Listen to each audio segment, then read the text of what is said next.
I was driving a red convertible Corvair.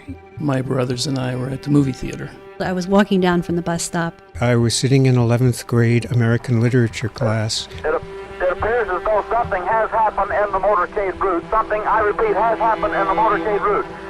There's numerous people running up the hill alongside Elm Street, there by the Simmons Freeway.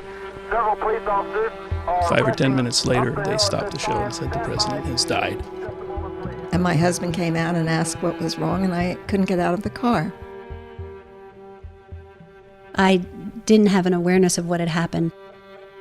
The first thing I was aware of was how upset my parents were. My mom was crying, and I think she just came running out of the house.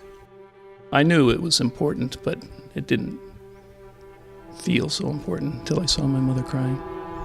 I know. This was serious business. All I knew was a young man, our president, had been shot, had been killed. Everything sort of stopped in the room.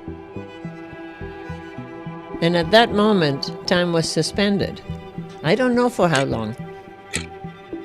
The classroom was extremely quiet. It was a silence the likes of which I don't know that I've ever lived through before. There's always this conversation about this one moment that everybody remembers, but my impression is what was more significant in some ways was that period of time afterwards, during the funeral procession and his burial.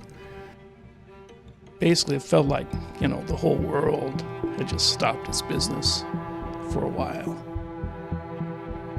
I remember very well trying to see inside Jackie Kennedy's veil.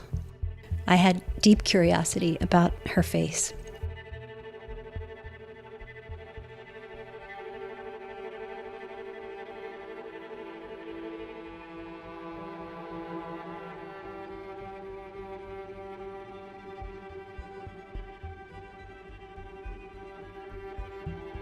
It woke me up to some terrible realities, yes.